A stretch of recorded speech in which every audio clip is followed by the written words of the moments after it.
बिस्मिल्लाहिर्रहमानिर्रहीम। अस्सलाम वालेकुम नाज़रीन, मेरा नाम है अना यूसुफ। आप देख रहे हैं प्रोग्राम सिटी अटेंड। आज का प्रोग्राम, आज का मौजू, आज का टॉपिक बहुत ज़बरदस्त है, इंटरेस्टिंग है। गौर से सुनिएगा, रिलेट कीजिएगा, अपने इर्द गिर्द ज़रूर इस सूरत हाल को मॉनिटर भी कीजिएगा। एंड यस, अपने बच्चों में, अपने घर में जितने लोग हैं उन सब में आपने ये चीज़ें देखनी हैं, क्योंकि मकसद आज के प्रोग्राम का क्या है? आपके साथ अच्छी इन्फॉर्मेशन शेयर करना, आपको वेल इन्फॉर्म रखना, आपको ख़तरे से पहले उसके साइंस के बारे में बता देना। अल्लाह ताला हम सबको महफूज रखे। बट हमारी ही छोटी छोटी गलतियाँ होती हैं जो कि हमें बड़े मसाइल की तरफ लेके जाती हैं। आपने एक टर्म सुनी होगी, जब आप डॉक्टर के पास बच्चे को या किसी बड़े को लेके जाते हैं तो कह दिया जाता है कि जी ये तो इनीमिया का शिकार है। इनीमिया, आयरन डेफिशिएंसी, ब्लड की कमी होना, ये बेसिकली है क्या, ये जानना बहुत ज़रूरी है। अगर बच्चों में खून की कमी है तो कौन सा ख़तरा हो सकता है? अगर ख़वातीन, अक्सर आपने देखा होगा घरों में बहुत सारी हाउस वाइफ़ें, हम कहते हैं लेथार्जिक रहती हैं, पेल हैं, थकी हुई रहती हैं, अपना कोई भी घर का काम अच्छे तरीके से कर नहीं पा रही, थोड़ा सा काम करती हैं, थक जाती हैं। बहुत सारी ख़वातीन कहती हैं स्किन हमारी अच्छी नहीं है। तो पीछे जब रीज़न देखी जाती है तो क्या होता है जी? Iron deficiency. अब जब आपको आयरन डेफिशिएंसी का कहा जाता है तो बहुत सारे लोग आयरन सप्लीमेंट लेना शुरू कर देते हैं। तो आयरन सप्लीमेंट लेना, मुसलसल लेते रहना, ये प्रैक्टिस कैसी है? ब्लड की कमी को खुराक से कैसे पूरा किया जा सकता है, ये भी हम आपको बताएंगे। एंड यस, कौन सी ऐसी खतरनाक स्टेज है, या फिर अगर आपको मुसलसल ब्लड की कमी रह रही है, आयरन लेवल डाउन रह रहा है, किन मसाइल का पेश खैमा हो सकता है, कौन सी बड़ी बीमारी हो सकती है? हमारे साथ क्लिनिकल हेमेटोलॉजिस्ट मौजूद हैं, डॉक्टर फातिमा खानम साहिबा। अपने प्रोग्राम में खुश आमदीद कहेंगे। अस्सलाम वालेकुम डॉक्टर साहिबा। वालेकुम सलाम। थैंक यू सो मच, आपके टाइम का बहुत बहुत शुक्रिया। My pleasure. अक्सर हम टर्म सुनते हैं, आयरन डेफिशिएंसी है, ब्लड की कमी है। ये बेसिकली होता क्या है? हमारे जिस्म का पूरा दारोमदार ही खून पे है ना? तो ज़रा इसको एक्सप्लेन कर दे, खून की कमी होती क्या है? देखिए, इधर हम अगर iron deficiency is a very broad terminology, अगर हम एनीमिया को डिफ़ाइन करेंगे तो इन आवर ब्लड प्रोडक्शन हमें 3 चीज़ें चाहिए important. One is iron, second one is B12 and the third one is B9। Okay. तो ये 3 कंपोनेंट्स मिल के हमारे एक आइडियल ब्लड प्रोडक्शन होती है। ठीक है। अगर इन 3 कंपोनेंट्स में से कोई एक कंपोनेंट भी कम है तो इट मीन्स कि आप फिर एनीमिया का शिकार हैं। ओके। अब जहाँ तक रही बात आयरन डेफिशिएंसी की, आयरन डेफिशिएंसी में ये है कि in general population all over the world 30% are suffering from iron deficiency. And It is very alarming. It's on the same figure. Okay. Yes. So 30% are in the general population have the iron deficiency. अब इसको हमने broadly categorize कर दिया है according to the age group. Okay. अगर हम बच्चों में आयरन डेफिशिएंसी की बात करेंगे तो बच्चों में the main cause is worm infestation. जो बच्चे मट्टी खाते हैं या फिर मैल न्यूट्रिशन, क्योंकि आजकल आपको पता है कि बच्चे they are more dependent on the junk food, इतनी हेल्दी फूड नहीं है। फीमेल्स की अगर हम बात करेंगे तो फीमेल्स में मेन आयरन डेफिशिएंसी की वजह मैल न्यूट्रिशन तो है, लेकिन मेनोरेशिया का मतलब ये होता है कि अगर पीरियड्स या फीमेल्स जो हैं रूटीन से ज़्यादा ब्लीड कर रही हैं, जो कि हमारे इधर कॉन्सेप्ट्स लिया जाता है कि जी कितने ब्लीड है तो उसका नॉर्मल है, वो एक it's a detail topic. And gents में आयरन डेफिशिएंसी की, मेल में आयरन डेफिशिएंसी की जो रीज़न है that is the gut bleed. Some time आपका साइलेंट गट ब्लीड चल रहा होता है जिसमें आपके हेमराइड्स हैं, पाइल्स हैं, फिशर्स हैं, एनल प्रॉब्लम्स हैं। और फिर इन तमाम तीनों ग्रुप्स में जो कैटेगरी, जो एक जर्नल कैटेगरी है that is the malnutrition, और उसके अलावा आपकी अगर डाइजेशन में प्रॉब्लम है। डॉक्टर साहिबा, मैंने तीनों सेगमेंट्स जो है ना डिटेल में डिस्कस करने हैं, बट नॉर्मली मैं बड़ा यूजुअली ये टर्म सुनती हूँ, HB लेवल आइडियल बच्चों में कितना होना चाहिए? बच्चों में ये भी फिर आपका एज ग्रुप में है, लेकिन यूजुअली अगर बच्चों का HP लेवल 11 ग्राम पर डेसीलीटर से नीचे है तो वो एनीमिया की डेफिनेशन में आ जाता है। 11 से अगर नीचे जी, है बिल्कुल। तो आपके बच्चे खून की कमी का खून की शिकार कमी हैं। का शिकार एडल्ट्स हैं, में बिल्कुल। कितना होना चाहिए? एडल्ट्स में, फीमेल्स में अगर 13.5 से नीचे है तो वो फिर आयरन की कमी का शिकार, मतलब नॉट आयरन की, बेसिकली एनीमिक है वो लोग ना। ठीक है। और अगर खुदा न खास्ता आप किसी बीमारी के साथ सफ़र कर रहे हैं तो फिर आपका आयरन लेवल कितना होना चाहिए? आयरन लेवल देखिए, वही वाली बात है जहाँ से हमने बात शुरू की थी कि एनीमिया की जो कॉजेज़ में iron is only one cause. Okay. आपकी B12 डेफिशिएंसी और folic acid deficiency are the main other reasons. ठीक हो गया। जो लोग वेजिटेरियंस हैं, स्ट्रिक्ट वेजिटेरियंस हैं, जो लोग मीट लवर्स नहीं हैं और due to some any problems meat नहीं ले सकते, उनमें फिर आपकी B12 की डेफिशिएंसी और B9 की डेफिशिएंसी, जिसे हम फॉलिक एसिड कहते हैं, वो मेन कंट्रीब्यूटिंग फैक्टर्स होते हैं एनीमिया के। दैट इज़ द रीज़न जब आपने मुझसे पहला सवाल किया था कि लोग आयरन ले रहे हैं और उन्हें फ़र्क नहीं पड़ रहा, तो आयरन लेते भी रहेंगे, फ़र्क इस वजह से नहीं पड़ेगा कि उनमें बेसिकली डेफिशिएंसी किसी और विटामिन की होगी। डॉक्टर साहब, ये ब्लड ग्रुप क्या होता है कि आपका ब्लड ग्रुप क्या है, और क्या एक फैमिली में बहन भाइयों का, पेरेंट्स का ब्लड ग्रुप डिफरेंट हो सकता है, होता है? बिल्कुल, आपका जो ब्लड ग्रुप है, अब जिस तरह ब्लड ग्रुप में हमारी ब्रॉड कैटेगरी वही है, जिस तरह हम सुनते हैं कि ए है, बी है, ओ है, उसको फिर आगे फर्दर कैटेगराइज किया गया है according to the RH factor कि अब ब्लड ग्रुप पॉजिटिव है या नेगेटिव नेगेटिव है। ठीक है। तो मोस्टली जो आपके पेरेंट्स का ब्लड ग्रुप है वही ब्लड ग्रुप आप कैरी करते हैं। अच्छा। सो ये नायाब एक ब्लड ग्रुप मैं सुनती हूँ, वो कौन सा होता है? हाँ, ये तो बड़ा अगर रेयर होता है। जनरल पॉपुलेशन में A B O अगर ब्लड ग्रुपिंग की जाए तो उसमें B negative is very rare. Okay. 3% of the general population carry the B negative blood group. That's why हम कहते हैं कि ये बड़ा प्रीशियस होता है। अच्छा। जिस तरह जो लोग B नेगेटिव के ब्लड ग्रुप डोनर्स होते हैं, वो फिर अपनी रजिस्ट्री में प्रॉपर उन्होंने नोट डाउन करवाया होता है कि किसी को अगर इमरजेंसी में ज़रूरत हो। इसके अलावा हमारे बॉम्बे ब्लड ग्रुप हैं, लेकिन वो फिर ये कि बहुत रेयर ब्लड ग्रुप्स हैं बहुत। लेकिन जनरल पॉपुलेशन में अगर आप A B O की बात करेंगे तो इसमें B negative is very rare, it's So, around 3%। एक फैमिली में अगर खुदा ना खास्ता, मैंने सुना है कि बहुत सारी ब्लड डिजीजेज हो जाती हैं, अगर मियाँ बीवी का सेम ब्लड ग्रुप है, आगे से बच्चों का भी वही सेम, तो ये मिथ है कि वाकई ऐसा होता है? नहीं नहीं, ऐसा कुछ नहीं है। यानी ये मिथ नहीं, ही नहीं, है। हाँ, सो इसमें कोई रियलिटी नहीं है।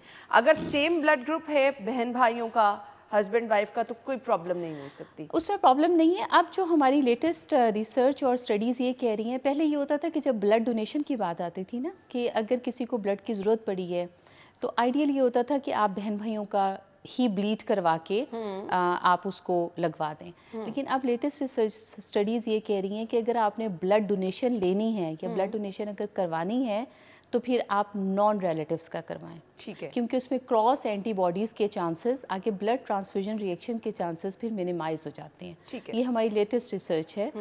इसके अलावा ये होते हैं कि आपके ideal blood donors general population में कौन कौन है। जिस तरह फीमेल्स जो हैं they are not ideal blood donors, और फीमेल्स में भी जो प्रेग्नेंट फीमेल्स हैं और इवन के जो मल्टी पैरा फीमेल्स हैं, वो फीमेल्स जिनके बेबीज़ हैं, वो फीमेल्स आइडियल ब्लड डोनर्स नहीं होती। रीज़न अगेन कि उनकी एंटीबॉडीज़ प्रोडक्शन की वजह से।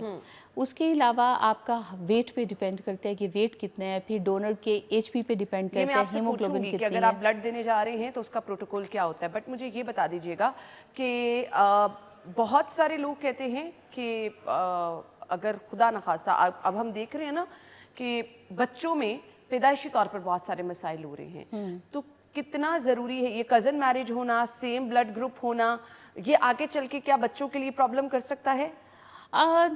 ऑनेस्टली नहीं।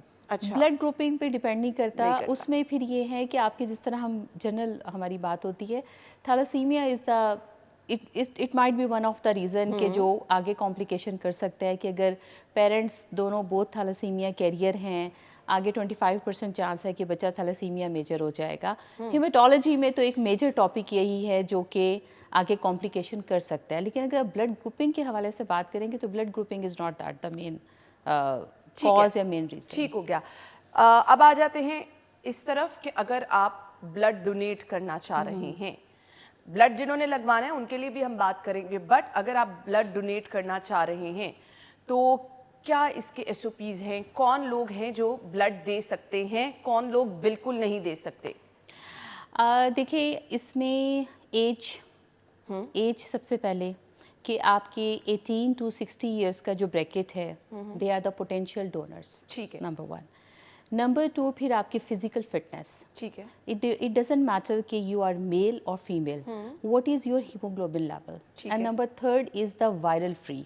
वायरल फ्री का मतलब ये है कि आपको हेपेटाइटिस बी, सी, HIV, वो डेफिनेटली हमारी स्क्रीनिंग होती है, वो all over the world, all over the Pakistan, हर जगह हो रही है. अगर आप वायरल पॉजिटिव हैं, किसी किस्म का वायरल पॉजिटिव है, तो डेफिनेटली आप पोटेंशियल डोनर्स नहीं हैं.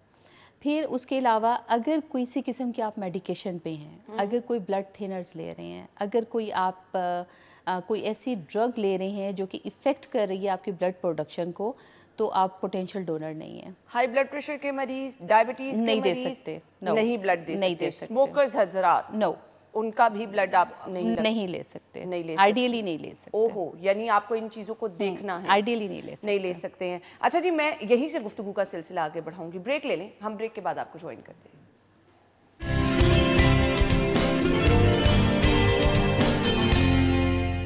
Welcome back once again. So doctor साहिबा, अगर माजी में किसी को 4, 5, 6 साल पहले कोई बीमारी रह चुकी है, बड़ी बीमारी रह चुकी है, अब वो रिकवर कर सकता है, तो कर चुका है, तो वो बंदा आगे जाके ब्लड डोनेट कर सकता है, कर सकता है, कर सकता बिल्कुल है. कर सकता ये जो ब्लड बैंक पे ब्लड पड़े होते हैं, हमें नहीं पता कब के पड़े हुए हैं, खासकर पुराने भी हॉस्पिटल्स के ब्लड बैंक में. अगर वो आप ब्लड कोई लगवा रहा है, तो उसको किन किन चीज़ों को ज़रूर चेक करना चाहिए? पुराना पड़ा हुआ ब्लड लगवा सकते हैं आप? अब ना हर जगह उसकी शेल लाइफ लिखी हुई होती है ओके. ब्लड बैग पे, क्योंकि यहाँ पे ना I would like to point out one thing. Even in our all the government hospitals we are following the SOPs. जो ब्लड, जब आप ब्लड प्रोडक्ट की बात करते हैं ना कि ब्लड लगवाना है, अब होल ब्लड ट्रांसफ्यूजन्स का कॉन्सेप्ट नहीं रहा. ओके. राइट, लाइक अगर आपने एक ब्लड डोनेट किया है तो उसमें से 3 कंपोनेंट्स अलग होंगे. ओके. आपके रेड पैक्ड सेल अलग होंगे, ठीक है. आपका जो लिक्विड पार्ट है उसे हम प्लाज्मा कहते हैं, वो अलग होगा, और उसमें ऊपर बफी कोट होता है जिसे हम प्लेटलेट्स कहते हैं, वो अलग होगा. ओके. तो it is according to the situation के पेशेंट को क्या चाहिए, ठीक है. रेसिपिएंट को क्या चाहिए, उसको रेड सेल चाहिए तो डेफिनेटली उसको रेड सेल लगेंगे, उसको प्लेटलेट्स चाहिए उसको प्लेटलेट्स लगेंगे, उसको प्लाज्मा चाहिए तो उसको प्लाज्मा लगेगा. ओके. अब आगे की जो बात है ना कि कितना पुराना, अब कितने पुराने का ये है कि जिस तरह डॉक्टर साहब, कुछ प्लेटलेट्स की निशानियां हमें बताएंगी कि इन चीज़ों से पता लगाया जा सकता है कि ये ब्लड जो आपको ब्लड बैग में नजर आ रहा है ये इतना पुराना हो सकता है? कुछ निशानियां मैं आपको वही बता रही हूँ एग्जैक्टली कि उसमें जब आपने ब्लड के ऊपर एक्सपायरी डेट लिखी हुई है और वो कंपलसरी है, लाजमी चेक हाँ, करें, वो लास्ट में सबके चेक लिए करें. ज़रूरी है. शेल लाइफ जो है ना उसके ऊपर लिखी हुई है, और उसके बाद आई डोंट थिंक सो कि कहीं पे भी वो ब्लड अवेलेबल है. जब उसकी शेल्फ लाइफ पूरी हो गई है तो वो blood proper through SOPs discard कर दिया जाता है तमाम रजिस्टर्ड ब्लड बैंक्स में. As far as it is available within the shelf life आप उसे लगा सकते हैं. जिस तरह प्लेटलेट्स की जो शेल्फ लाइफ है वो 4 डेज़ है. ओके. प्लेटलेट्स 4 डेज़ पे एजिटेटर के ऊपर जिसके ऊपर उसे सेव किया जाता है वहाँ पे 4 डेज़ के बाद वो एक्सपायर हो जाते हैं. उसके बाद अगर आप उसको लगाते भी हैं तो फिर आपको वो यूजलेस है. एग्जैक्टली. अब जिस तरह हमारा प्लाज्मा का पार्ट जो मैं आपको बता रही थी, लिक्विड पार्ट है जो हम अपने ब्लीडिंग डिसऑर्डर्स पेशेंट्स को देते हैं, उसकी शेल्फ लाइफ अगर -72 फ्रीज़र पे पड़ी हुई है, जो कि हमारे तमाम ब्लड बैंक्स में मोस्टली जगह पे अवेलेबल है, उसकी शेल्फ लाइफ 1 ईयर है कि 1 ईयर तक वो यूज़ किया जा सकता है. अच्छा. लेकिन जब आप उसको डीफ्रॉस्ट कर देते हैं, जिसको हम मेडिकल टर्मिनोलॉजी में थॉ कहते हैं, अगर आपने प्लाज्मा थॉ कर दिया है उसके बाद अगर नहीं लगाया फिर वो डिस्कार्ड हो जाएगा. उसको आपने रीफ्रॉस्ट नहीं करना. अच्छा, वो घर वाला सिस्टम नहीं, फ्रिज से चीज नहीं निकाली निकालिए बाहर रखी और वो नहीं वो ये बड़ी जबरदस्त इंफॉर्मेशन है. ये प्लीज इस चीज को मेक श्योर करें, अदरवाइज बहुत प्रॉब्लम. और वो जो प्लाज्मा के इंडिकेटर्स वही हैं कि जो हमारे ब्लीडिंग डिसऑर्डर्स के पेशेंट हैं, जो हमारे क्रॉनिक लिवर डिजीज़, वो एक लंबी है कि किस किस को इंडिकेट कहाँ का लगना चाहिए. जो आपके पैक्ड सेल हैं उनकी यूजुअली जो शेल्फ लाइफ है वो 120 डेज है यूजुअली. लेकिन ये कि इतना पुराना यूज़ नहीं होता. वो यूजुअली होता है कि विद इन 1 वीक या 10 डेज में वो ब्लड लग ले. लेकिन इसमें आई वुड से कि आपका जो हिंट है ना, हर ब्लड बैग के ऊपर हाथ से या मार्कर से लिख दिया जाता है कि ये कब कलेक्ट किया गया था और कब तक यूज़ हो सकता है। तो प्लीज़ मेक श्योर करें कि आपने वो विद इन डेट जो है वो आपने यूज़ करना है। डॉक्टर साहिबा, गैर महफूज इंतकाल खून, अगर आपको कोई ऐसा ब्लड लग जाता है जो अच्छे तरीके से सेव नहीं किया गया, नो डाउट आप अगर कह रही हैं कि अब बड़ा अच्छा सिस्टम है इसको मॉनिटर, बट स्टिल बहुत सारी जगह ऐसी होती हैं जहाँ पर ये थोड़ी सी, अब पेशेंट की भी तो रिस्पॉन्सिबिलिटी ना, साथ जो अटेंडेंट है, हम बेसिकली लोगों को अवेयर कर रहे हैं। अगर कोई ऐसा खून लग जाता है जो प्रॉपर साफ सुथरे तरीके से नहीं निकाला गया, उसका स्टोरेज का तरीकेकार ठीक नहीं था, तो क्या कोई बड़ी बीमारी हो सकती है? इट्स इमीडिएट एनाफ्लेक्सिस रिएक्शन, जिसको हम कहते हैं ना कि पेशेंट को ब्लड लगा, हम सुनते हैं और उसको फौरन वो आउट ऑफ ब्रेथ हो गया, अच्छा, हाई ये भी हो ग्रेड जाता फीवर है? हो गया, उसको चिल स्टार्ट हो गई। पहला जो इमीडिएट रिएक्शन है, जो ऑन स्पॉट आपने डील करना है, तो वो कब आपकी पिया जाए? एनाफ्लेक्सिस, हाँ ओह वो, हो। तो इमीडिएटली हमें ब्लड को स्टॉप करना पड़ता है। उसके बाद जो आपके लॉन्ग टर्म साइड इफ़ेक्ट्स हैं ब्लड ट्रांसफ्यूजन के, देखिए अब तो ब्लड ट्रांसफ्यूजन को एग्जैक्टली स्टेम सेल्स ट्रांसफ्यूजन की थेरेपी में ही लेते हैं, तो इस वजह से हमारी जो डेफिशिएंसीज़ हैं, जैसा हमने पहले सेगमेंट में बात की थी, जो हमारी एनीमियाज़ हैं उनको आप according to the cause treat करें। मैं अपने क्लिनिक्स पे बहुत डिस्करेज करती हूँ ब्लड ट्रांसफ्यूजन्स को, क्योंकि ब्लड ट्रांसफ्यूजन्स के जो आफ्टर इफ़ेक्ट्स हैं वो बहुत, आई वुड से कि बहुत हॉरिबल हैं। इट्स हमारी medical Don't tell me. Terminology, हम मेडिकल टर्मिनोलॉजी में वो यूज़ डिफरेंट टर्मिनोलॉजी, जिसे हम ट्रॉली कहते हैं, जिसे हम एक्यूट रेस्पिरेटरी डिस्ट्रेस कहते हैं, लॉन्ग टर्म में उसके हीमोलिटिक एनीमियाज का कॉज करता है।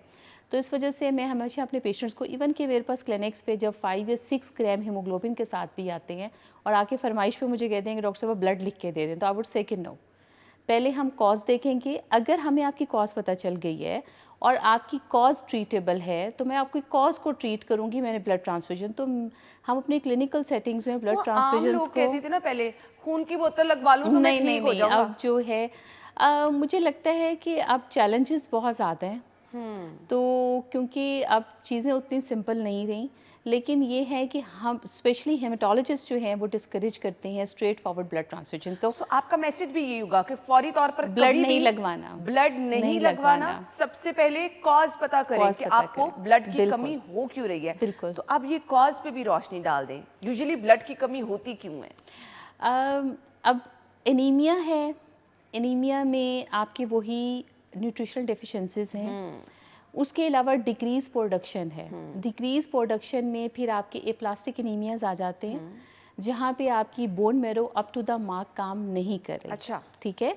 उसके अलावा आपके डिक्रीज प्रोडक्शन में आपके लुकीमियाज आ जाते हैं, जिसको हम ब्लड कैंसर्स कहते हैं, ओह, राइट। उसके अलावा एनीमियाज में आपकी इंक्रीज लॉस आ जाता है। इंक्रीज लॉस में हमने जिस तरह बात की है कि आपकी गट ब्लीड कर रही है, फीमेल्स को मेनोरेजिया है, वो मुसलसल ब्लीड कर रहे हैं, बच्चों में जो वर्म इन्फेस्टेशंस हैं वो हैं। तो there is a huge broad category of the cause. खवातीन में अगर पीरियड्स इरेगुलर इस तरह से हैं कि बहुत ज़्यादा हो रहे हैं, तो ये एनीमिया कॉज कर सकते हैं। खवातीन एनीमिया। प्लीज़ गौर से सुन लें, इसकी नॉर्मल कितना फ्लो होना चाहिए, और इससे ज़्यादा हो तो फिर खवातीन को क्या करना है, परेशान होना है? देखिए, अगर फ़्लो की बात करेंगे ना, तो हम यूजुअली जो हमारी वर्ल्ड की रिकमेंडेड गाइडलाइंस हैं वही कहती हैं कि अगर आप 2 से 3 पैड्स डेली के मोर देन दैट सोक कर रहे हैं तो आप मेनोरेजिया की डेफिनेशन में आते हैं। ओके मेनोरेजिया का मतलब ये है कि हैवी पीरियड्स। ओके। ठीक है। फिर उसमें आपने उसकी फर्दर ये है कि हार्मोनल डिस्टर्बेंस है, डॉक्टर साहिबा, अगर ये यंग बच्चियों में है तो ये बड़ा मसला कर सकती है? ये बड़ा मसला कर सकते हैं। फिर आपके ब्लीडिंग डिसऑर्डर्स है, ये काबिल इलाज है? काबिल इलाज है, बिल्कुल है। लेकिन देखिए, आयरन डेफिशिएंसी या एनीमिया जनरली आपकी क्वालिटी ऑफ लाइफ को बहुत तंग करता है ना, yes. जिसमें आपकी शॉर्टनेस ऑफ ब्रेथ है, आपकी कंसंट्रेशन वो नहीं रहती, फिटीग्ड हैं, आउट ऑफ ब्रेथ हैं, फिर ये है कि एनर्जी का वो लेवल नहीं रहता। तो definitely there are loads of things जो कि एनीमिया कॉज कर रही हैं। तो आई वुड से कि पहले आप उसको اس کو کاز کو فائنڈ آؤٹ کریں اور پھر اس کے اکارڈنگلی آپ اس کو جی ٹریٹ کریں. اسپیسیفکلی خواتین کے حوالے سے تو ہم نے بات کر لی. وہ لوگ جنہیں بہت خواتین کو ہیوی بلیڈنگ ہوتی ہے فوری طور پر اپنے ڈاکٹر سے رابطہ کریں. ادروائز آپ جو ہیں آگے چل کے انیمیا یعنی بلڈ ڈیفیشنسی کا شکار پھر آپ کے مسائل بڑھتے جاتے ہیں نا. جیسے ڈاکٹر صاحبہ کہہ رہی ہیں سانس اکھڑنے لگ جاتا ہے, تھکاوٹ ہونے لگ جاتی ہے, فٹیک, اور پھر مسلسل آگے چل کے ویکنیس ہو جاتی ہے. کوئی کام میں آپ صحیح طرح سے پرفارم نہیں کر سکتے, تھکے ہوئے رہتے ہیں. پریگننسی میں یوزلی ایسا ہوتا ہے کہ آپ کی بلڈ ڈیفیشنسی ہوتی ہے, اور شروع سے ہی میرے خیال سے بہت ساری ڈاکٹرز ایسی ہوتی ہیں گائنوکالوجسٹ جو کہ آپ کو آئرن پہ بھی لے جاتی ہیں, آئرن سپلیمنٹ پہ بھی لے جاتی ہیں. کس طرح مانیٹر کرنا ہے تھرو آؤٹ پریگننسی آپ کو اپنے آئرن لیول کو؟ پریگنینسی میں 3 منتھ سے پہلے تو آئرن ریکمینڈیڈ نہیں ہے. ٹھیک ہے, ٹھیک ہے. آپ نے پریگنینسی میں ڈے 1 سے جب پریگنینسی ٹیسٹ پازیٹیو آتا ہے تو اونلی 1 سپلیمنٹ جو کہ ایڈوائز کیا جاتا ہے that is your folic acid, that is your B9 جو ہم بار بار بات کر رہے ہیں. B9 از آور فولک ایسڈ. B9 جو ہے یہ basically all the blood production اور جو ہماری نیورل پروڈکشن چل رہی ہوتی ہے بیبی کی, جو گروتھ چل رہی ہوتی ہے اس میں that has the vital role. اور B9 پھر 3 منتھس کے بعد اگر آپ کو پتہ بھی ہے کہ patient has severe iron deficiency لیکن آپ ہولڈ کرتے ہیں وہاں پہ, اس کو آپ نے آئرن نہیں دینا, 3 منتھس کے بعد آئرن کی ٹرانسفیوژنس یا آئرن سپلیمنٹس سٹارٹ ہوتے ہیں. ٹھیک ہے. Yes, you can go for the good diet. اگر پیشنٹ آئرن ڈیفیشینٹ ہے, اس کو پتہ ہے کہ آئرن ڈیفیشنسی ہے اور آپ کے گائنوکالوجسٹ کو بھی پتہ ہے آئرن ڈیفیشنسی ہے, تو کلینکس پہ ہم یہی بات ہوتی ہے کہ dates are the rich source of iron. Dates سنتے نبی بھی ہے کہ آپ اس کو آڈ میں لیں, 1, 3 یا 5. It's a very common dialogue at my clinic کہ آپ 3 کھجوریں کھائیں یا 5 کھائیں, اور میں پیشنٹس کو ہنس کے کہتی ہوں کہ جی اگر آپ کھجوریں کھائیں گے تو شاید آپ مجھے دوبارہ نہ ملیں. تو dates are the rich source of iron. پھر اس کے علاوہ آپ کے ایگ میں ہے ایپل, بیٹ روٹ, ٹھیک ہے. پھر آپ کا red meat, green leafy vegetables. اگر ہم اپنی ڈے ٹو ڈے لائف میں ان چیزوں کو ایڈ آن کرتے جائیں تو ہمیں شاید یہ ڈیفیشنسیز نہیں ہوں گی. ریڈ میٹ میں مٹن اینڈ بیف ہے, ٹھیک ہے. گرین لیفی ویجیٹیبلس میں آج کل جس طرح ساگ اور پالک کا سیزن تھا وہ ہے. فروٹس میں انار میں بہت اچھا آئرن ہے. Beetroot is a rich source of iron. And dates, especially میری جو آئرن ڈیفیشنسی انیمیا کی فیمیلس جو پیشنٹس آتی ہیں میں انہیں کہتی ہوں کہ جی آپ اپنے کچھ مت کریں, ڈریسنگ میں ڈیٹس کا جار رکھ لیں بس. آپ ڈیلی 3 یا 5 ڈیٹس کھائیں تو آپ کو آئرن ڈیفیشنسی ہوگی ہی نہیں. بچوں کو بھی ہم بچوں کو شیکس ایڈوائز کرتے ہیں, بچوں کو شیکس ایڈوائز کرتے ہیں ارسپیکٹو آف دا کاز, کہ کاز مینوریجیا ہے, کاز آپ کے ہیمرائڈس ہیں, پائلس ہیں, فشرز ہیں, ارسپیکٹو آف دا کاز آپ کی ایک جو براڈ ٹرمینالوجی ہے وہ آپ ڈیٹس کھا لیں. اور ڈیلی مطلب یہ نہیں کہ ایک دن کھا لی اور ہفتہ آپ نے نہیں کھائی تو وہ پھر ڈیٹس اگر آپ کھا رہے ہیں. پھر سیکنڈ, جس طرح ہم نے شروع میں بات کی تھی, کاز کو فائنڈ آؤٹ کرنا بہت ضروری ہے اور اوور آئرن بھی نہیں لینا آپ نے. اچھا, میں اس پہ بات کرتی ہوں, بریک لے لیتے ہیں. یہ جو مسلسل آپ آئرن کی میڈیسن کھاتے چلے جا رہے ہیں آپ ڈیپینڈ ہی کرنے لگ جاتے ہیں, کیونکہ خواتین کو لگتا ہے نا کہ شاید مجھے ڈاکٹر نے کہا تھا میری اسکن اس سے اچھی ہو جائے گی, بال اچھے ہو جائیں گے. اس پہ بھی میں بات کرتی ہوں, بریک لے لیں, بریک کے بعد آتے ہیں.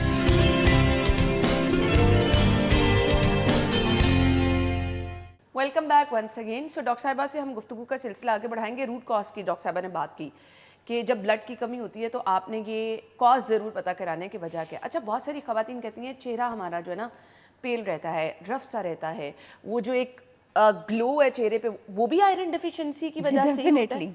سو پھر آئرن سپلیمنٹ پہ چلے جاتے ہیں, تو یہ آئرن سپلیمنٹ اس کو کیٹر کر لیتا ہے, اس کو کیٹر کر لیتے ہیں. اب جس طرح انویسٹیگیشنز کی بات آئی تھی نا کہ آپ نے نا لیولز کروانی ہے, اس کے بعد اس کے اکارڈنگلی ہم پلان ڈیسائیڈ کرتے ہیں. ہمارے 3 بہت فیمس اور فیملیئر ٹیسٹ ہیں جو ہم کرواتے ہوتے ہیں to check the storage. It's serum ferritin ہے, ٹوٹل آئرن بائنڈنگ کیپیسٹی ہے, سیرم ٹرانسفر ان سیچوریشن ہے. یہ ہماری اسپیشلٹی کے ٹیسٹ ہیں. اس میں پھر ہم نے فردر ان کے لیولز دیکھ کے پھر میں ان کو پلان دیتی ہوں بنا کے. پلان میں یہ ہوتا ہے کہ اگر اتنے لیول سے کم ہے تو پیشنٹ انجیکٹیبل پہ جائے گا, جس کو ہم آئرن ڈرپس کہتے ہیں. اور وہ پھر ہم پلان یہ لکھتے ہیں کہ آپ نے ونس ان اے ویک لینی ہے, اور यूजुअली हम वंस इन अ वीक लगवा के पूरा 1 मंथ करवाते हैं कोर्स, और उसके बाद फिर हम लेवल्स चेक करवाते हैं। Done. क्योंकि uncontrolled iron intake either in the form of oral or injectable is very dangerous. Okay जहाँ पे आपकी आयरन डेफिशिएंसी ख़तरनाक है, वहीं पे आपकी एक्सेस आयरन भी डेंजरस। ज़रा गौर से सुन लें, मतलब आप इस चक्कर में कि हमारी स्किन अच्छी रहेगी, हम अच्छे दिखेंगे, बहुत सारी आजकल आप चले जाए ना ब्यूटी सैलून्स पे, क्लिनिक्स पे, वो भी आपको आयरन की मेडिसिन, बट डॉक्टर साहिबा कह रही हैं कि ज़रूरत से ज़्यादा इस्तेमाल खतरनाक है एग्जैक्टली। अब जब आपका एक्सेस बॉडी में आयरन हो जाता है तो वो डिपॉजिट कहाँ होगा? वो आपके लिवर में डिपॉजिट होगा, वहाँ पे खुदा ना खास्ता लिवर की कॉम्प्लिकेशंस होने के चांसेस हैं। आपके गॉल ब्लैडर में डिपॉजिट होगा, पेनक्रास में डिपॉजिट होगा, इवन डायबिटीज़ हो जाएगी। आपके हार्ट में डिपॉजिट होता है। जो एक्सेस आयरन का जो डिपॉजिट है वो भी इतना ही डेंजरस है जितना आपकी लो आयरन है। तो इट इज़ ऑलवेज रिकमेंडेड कि आप किसी डॉक्टर के अंडर, स्पेशली किसी स्पेशलिस्ट के अंडर आप अपनी आयरन इन्फ्यूजन्स करवाएं, और उसके बाद जो आपने आयरन की फर्दर ट्रीटमेंट लेनी है, कितना अरसा लेनी है, क्योंकि ये भी बहुत हैपेजेट है। मैंने देखा गया है, मेरे पास पेशेंट्स आते हैं, डॉक्टर साहब 6-7 हीमोग्लोबिन थी, डॉक्टर ने एक आयरन लगवा दिया, फ़र्क ही नहीं पड़ा।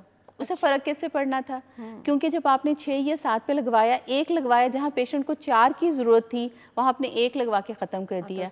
हमारा यूजुअली कोर्स ये होता है कि हम पहले इंजेक्टेबल्स देते हैं, उसके बाद हमने उसको मेंटेन करना होता है। मैं हमेशा यही बात करती हूँ अपने पेशेंट्स को कि देखिए हमने ना स्टोर कर दिया आपको, हमने आपको लोड कर दिया विद आयरन, अब आपने इसको कंटिन्यू करना है, आपने इसको अचीव करना है, और एटलीस्ट 6 मंथ्स तक आयरन लेनी है। उसके बाद फिर हम पेशेंट को फॉलो अप पे रखते हैं एवरी 3 मंथ्स। तो usually it's a very successful treatment, क्योंकि it's a very famous dialogue कि आयरन डेफिशिएंसी एनीमिया को डायग्नोज करना जितना आसान है, उसको ट्रीट करना उतना ही मुश्किल है। अच्छा, रीज़न ये है कि पेशेंट की 1 या 2 इंजेक्टेबल्स के बाद या आयरन इनटेक के बाद the sense of wellbeing is so dangerous कि पेशेंट कहता है मैं फिट हो गया हूँ, और यूजुअली वो लॉस्ट टू फॉलो अप हो जाता है। एग्जैक्टली। अच्छा जी, आम तौर पे क्या होता है, मैंने बहुत आम ये प्रैक्टिस देखी है, तो मैंने कहा मैं ज़रूर आपसे डिस्कस करूँ। मार्केट में बेतहाशा आयरन सिरप मौजूद हैं, तो फलां बच्चा को ना उसकी माँ फ्रेंड ये वाला दे रही है, आजकल टिकटॉक पे आ रहा है बच्चे का आयरन लेवल एकदम बेहतर हो जाएगा, ये वाला आयरन सिरप अगर आप दे दें। ये जो हम इधर उधर से सुन के बच्चे को आयरन के सिरप देना शुरू कर देते हैं, ये प्रैक्टिस, और समटाइम खुद से हम कहते हैं अच्छा जी ड्रिप एक आयरन की बच्चे को लगवा लो, बच्चा बिल्कुल ठीक हो जाएगा। माहिर डॉक्टर से पूछे बगैर ये चीजें करना नहीं, इट इज़ नॉट रिकमेंडेड। और अगर आप बच्चे को आयरन का सिरप दे रहे हैं 2 मंथ्स, 3 मंथ्स, 3 वीक, नॉर्मली उसका टाइम पीरियड होना क्या चाहिए? Usually 3 to 6 months. Okay, usually 3 to 6 months. और उसके साथ ना फिर हमें सप्लीमेंट ऐड करने पड़ते हैं। ओके, लाइक आयरन की जो एब्जॉर्प्शन है वो बहुत बेहतर है विटामिन सी के साथ। ओके, जिस तरह आजकल मैं अपने पेशेंट्स को जब आयरन दे रही हूँ तो मैं उनको कह रही हूँ कि आप कोशिश करें आयरन की टैबलेट ऑरेंज जूस के साथ ले लें, तो उसकी एफिकेसी जो है वो डबल हो जाएगी। ग्रेट। क्योंकि आयरन की जो एब्जॉर्प्शन विटामिन सी के साथ मैक्सिमम है, अगर आप कैल्शियम के साथ ले रहे हैं तो ये दोनों नल एंड वाइट कर देंगे। तो कैल्शियम की टैबलेट आपने आयरन के साथ नहीं खानी, एक चीज़ ये है। दूसरी चीज़ ये है कि जो कुछ फैमिलीज़ हैं जिनमें बहुत ज़्यादा ट्रेंड है खाने के फ़ौरन बाद चाय लेने का। अब वो जो खाने के बाद जो चाय का कॉन्सेप्ट है, आपने खाने में जो भी आयरन लिया, चाय ने उसको ख़त्म कर देना, उसकी तबाही उतार देनी है। हमारे जो आयरन डेफिशिएंसी एनीमिया के पेशेंट हैं, हम उन्हें कहते हैं कि जी आपने सब काम कर लेना है, खाने के बाद चाय नहीं पीनी, क्योंकि खाने के बाद जो चाय है वो आपकी आयरन को एब्जॉर्ब नहीं होने देगी। जो आपकी कैफीन्स हैं ना, कैफीन्स रिलेटेड प्रोडक्ट्स, वो आपकी आयरन की एब्जॉर्प्शन को डिक्रीज करते हैं। ले जी, मेरे समेत वो लोग सुन लें, मैं खुद भी, मुझे ऐसे लगता है खाना जो है मेरा कंप्लीट नहीं हुआ अगर खाने के बाद मैं चाय नहीं पीती। तो प्लीज़ थोड़ा सा मैं भी अब इस चीज़ को ज़रूर देखूंगी कि आपको गैप आधे घंटे का दे दे तकरीबन, At ताकि आपका least. खाना प्रॉपर तरीके से हजम हो जाए, उसके बाद आप चाय ले लें। डॉक्टर साहिबा ने कहा है कि आयरन को एब्जॉर्ब नहीं होने देती कैफीन, जो कि चाय कॉफ़ी में होती है, तो थोड़ा सा गैप आपको देना पड़ेगा। बच्चे को अगर आप आयरन का सिरप दे रहे हैं तो साथ आपने कहा कि कुछ लाजमी ऐसा देना है, कुछ विटामिन सी मैंने ये भी सुना है कि खाने से पहले और खाने के फौरन बाद भी आयरन नहीं लेनी चाहिए। आइडियली देखिए, जो हमारी रिकमेंडेड गाइडलाइंस है ना, वो कहती हैं कि आयरन आप एम्प्टी स्टमक लें। اوکے. ٹھیک ہے. لیکن empty stomach iron cause nausea in all the age group. Okay. Right. تو ایمٹی اسٹمک کا مطلب یہ کہ یوزلی جس طرح باہر جو ہے وہ لوگ تو کہتے ہیں ڈاکٹر جب پرسکرائب کرتے ہیں وہ کہتے ہیں کہ جی آپ نے صبح اٹھتے ساتھ ہی کام کرنا ہے, کہ آپ آئرن ڈیفیشنسی صبح سب سے پہلے گولی کھا لیں, وہ سارا دن یو ہیو دا نوزیٹنگ فیلنگس. ہم یہاں پہ ریکمینڈ کرتے ہیں کہ جی آپ نے کھانے کے 2 گھنٹے کے بعد آئرن لیں تاکہ اس کی پراپر ایبزارپشن ہو جائے. اور دوسری سیکنڈ چیز یہ ہے کہ وہ لوگ جو جن کا اسٹمک سینسٹیو ہے they are not the potential candidate to take iron. Okay. ٹھیک ہے, کیونکہ آئرن ہماری گٹ کو ڈسٹرب کرتی ہے. اسٹمک جن کا ڈسٹرب ہے, جن کو آلریڈی ایسیڈیٹی کا ایشو ہے, وہ لوگ oral iron especially in the tablet form نہیں لے سکتے. جو لوگ آئرن لے رہے ہیں وہ اس چیز کو اپنے مائنڈ میں رکھیں کہ آئرن سے کانسٹیپیشن ہوتی ہے.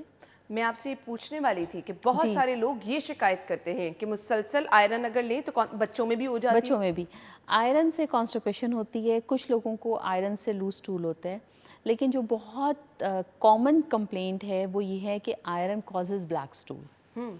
تو کچھ جو پیشنٹس لیتے ہیں وہ پھر آ کے ہمیں مہینے کے بعد یا 15 بجے فالو اپ پہ آتے ہیں, وہ یہی بتاتے ہیں کہ ڈاکٹر صاحب ہمارا اسٹول کا کلر بالکل چینج ہو گیا. تو یہی ہے کہ جتنی آئرن باڈی نے ایبزارب کرنی تھی وہ کر دی, اور اس کے بعد جو ایکسیس آئرن تھی اس نے وہ اسٹول سے باہر نکالنی ہے, تو اسٹول کا کلر اس وجہ سے چینج ہو جاتا ہے. اب ہمارے جن کے اسٹمک سینسٹیو ہیں they are not the potential candidate to take the oral iron. یہاں پہ پھر ہم نے اکارڈنگ ٹو دا لیولس, جو ہم نے پہلے ٹیسٹوں کی بات کی تھی, اکارڈنگ ٹو دا لیولس پھر ہم نے ان کو انجیکشنس پہ لے کے جانا ہے تاکہ ہم پہلے ان کو پورا کریں. اور سیکنڈ یہاں پہ آئی وڈ ریکمینڈ جو پی پی آئی ہے, جو ہمارے پروٹون پمپ انہیبیٹرس ہیں, جو اس وقت ایک نیشنل میڈیسن بن گئی ہے. سو وہ سب لوگ اٹھ کے پہلے اومیگا یا اس قسم کی کوئی بھی چیز کھا رہے ہیں اسٹمک کی, وہ ہماری آئرن کو ایبزارب نہیں ہونے دے رہی. ٹھیک ہے نا, یہ آپ نے دیکھنا ہے جی, یہ چیزیں بہت زیادہ قابل غور ہیں. یہ جو ہیں, یہ جو ہمارے پی پی آئیز ہیں, یہ ہمارے آئرن کو ایبزارب نہیں ہونے دیتے. تو وہ لوگ جو بہت لمبے عرصے تک پی پی آئیز لے رہے ہیں, یہ لوگ بھی آئرن ڈیفیشنسی کے, کیونکہ آپ تو ڈاکٹر ہیں, وہ ٹرم یوز کر رہی ہیں, تو اس کو ذرا آسان الفاظ میں بتا دیں, مجھے بھی نہیں پتا. وہ جو میدے کا کیپسول کھاتے ہیں نا, دیکھیے میں یہاں پہ اب ظاہر ہم کسی بھی ایک کو کمینڈ کر, میدے کے کسی بھی قسم کی اگر آپ میدے کا اگر کیپسول کھا رہے ہیں تو اس کو آپ لمیٹڈ ٹائم کے لیے لیں. اس کو آپ نے 4 ویکس یا 6 ویکس کا, جو آپ نے آپ کے میدے اور جگر کے ڈاکٹر جن کو گیسٹرونٹولوجسٹ کہتے ہیں, وہ آپ جو ریکمینڈ کیا گیا ہے نا, منیمم 3 ویکس کے لیے, میکسیمم 6 ویکس کے لیے جو ریکمینڈیڈ ٹائم پیریڈ ہے, آپ نے اسی ٹائم میں وہ لینا ہے, اس کے بعد چھوڑ دینا ہے. ڈاکٹر صاحب یعنی نارملی بھی جو میدے کی دوائی ہر روز لوگ کھا رہے ہیں ان کے لیے مسئلہ ہو سکتا ہے نا, وہ ان کے لیے مسئلہ ہوتا ہے, آئرن ڈیفیشنسی ان کو ہو جاتی ہے. تو میدے کی دوائی کھانے والے, میدے کا کیپسول ایک واقعی ڈاکٹر صاحب نے کہا ہے وہ نیشنل میڈیسن بن چکی ہے, ہر گھر میں وہ ہے, کیونکہ آپ کی ہیبٹ ایسی ہو چکی ہے نا, ایٹنگ ہیبٹ, آپ کو پھر اسٹمک کی وہ دوائی کھانی پڑتی ہے, تو وہ سب سے بڑی کاز ہے آپ کے خون کی کمی کرنے کی. تو خود بخود دوائیاں مت لیں, فلاں کو میدے میں درد ہو رہا تھا اس نے یہ دوائی کھائی میں بھی کھا لوں, ان دوائیوں سے محفوظ رہیں, بچیں. بریک کے بعد آپ کو جوائن کرتے ہیں, اسٹے ود اس.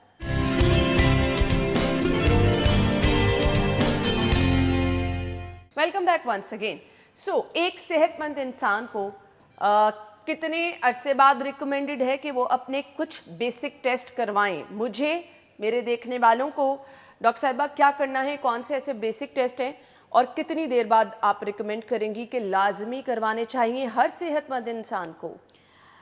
اگر ہم سی بی سی کی بات کریں گے, let start from the basic. اگر ہم سی بی سی کی بات کریں گے تو ایوری 3rd منتھ, اگر ہم 3 مہینے کے بعد. اگر ہم آپ کی ایل ایف ٹیز اور آر ایف ٹیز کی بات کریں گے, that is the liver function test, but that is in the ideal situation for ideal persons who has no disease. Not every one. Not every one. Definitely جن کی کوئی disease ہے یا جو اپنے ڈاکٹرس کے فالو اپ پہ ہیں, وہ اپنے ڈاکٹرس کو فالو کریں گے. ٹھیک ہے. لیور فنکشن ٹیسٹ اور kidney function test after every 6 months. Okay. جو آپ کی لپڈ پروفائل ہے وہ بھی آفٹر ایوری 6 منتھس کروائی جاتی ہے. اس کے علاوہ پھر 40 ایئرس کے بعد کچھ ٹیسٹ ریکمینڈڈ ہیں, جس میں آپ کے مینڈیٹری ٹیسٹ میں ای سی جی آ جاتی ہے, ایکو کارڈیوگرافی آ جاتی ہے, اس کے بعد آپ کے الٹراساؤنڈ ایبڈومن آ جاتا ہے. پھر فیمیلز میں میموگرافی, وہ ڈیفینیٹلی 40 ایئرس کے بعد ریکمینڈڈ ہے کہ وہ ایئرلی کروانی چاہیے. اور اسپیشلی کچھ لوگ ایئرلی کہتے ہیں, کچھ لوگ آفٹر 2 ایئرس کے بعد کہتے ہیں. سم ٹائمز دے سیٹ کہ if you don't have any history, family history, تو 5 ایئرس کے بعد کروا دیں. لیکن وہ لوگ جن کی فیملی ہسٹری ہے سی اے بریسٹ کی, وہ پھر یہ کہ ایئرلی یہ ٹیسٹ کروائیں. ڈن. تو یہ ہماری بیس لائنز ہیں جو ہم ریکمینڈ کرتے ہیں. یہ آپ کو لازمی کروانے چاہیے. جی ڈاکٹر صاحبہ, میسج ہمارے دیکھنے والوں کے لیے کیا ہوگا, وہ چیز جو کہ ہمیں ان چیزوں سے آپ بڑا اسٹرانگلی محفوظ رکھ سکتی ہے کہ ہم کبھی بلڈ کی کمی کا شکار نہ ہوں, ہم کبھی بلڈ ڈیزیزز کا شکار نہ ہوں. ہمیں ایک اچھا صاحب سے میسج چاہیے. Healthy diet and healthy life style. Balance diet has a very vital role and with a healthy lifestyle. That is the take home message. یعنی اچھا کھائیں, جتنا اچھا آپ کھائیں گے جتنا بیلنس ڈائٹ لیں گے. بہت زیادہ کھانا, اچھا کھانے کا مطلب ہرگز یہ نہیں ہوتا کہ آپ بہت زیادہ کھائیں گے. بہت زیادہ کھانا بھی نقصان کا باعث ہوتا ہے. جی ہیلدی لائف سٹائل میں آپ کا کھانا جو ہے وہ پورشن, یعنی جس کو ہم پورشن کنٹرول کہتے ہیں, وہ میٹر کرتا ہے. آپ نے سب چیزیں لینی ہیں, آپ نے میٹ لینا ہے, آپ نے فروٹس لینے ہیں, ویجیٹیبل لینے ہیں. بچوں میں بڑوں میں سب کے لیے ریکمینڈڈ ہے. اینڈ یس, ایک جگہ پہ بیٹھے رہیں گے تو مسئلے بہت زیادہ ہو جائیں گے. ایکسرسائز, واک, اپنے لیے ٹائم نکالیں, اپنی زندگی کو محفوظ بنائیں, اپنے لائف سٹائل کو ہیلدی رکھیں گے تو آپ اچھے بھی دکھیں گے اور ہیلدی بھی رہیں گے, آپ کی صحت بھی اچھی رہے گی. آپ کے ٹائم کا بہت بہت Thank you شکریہ. so much. Thank you so much. Thank you. ہمیں اجازت دیجیے, اپنا خیال رکھیے گا. اللہ حافظ.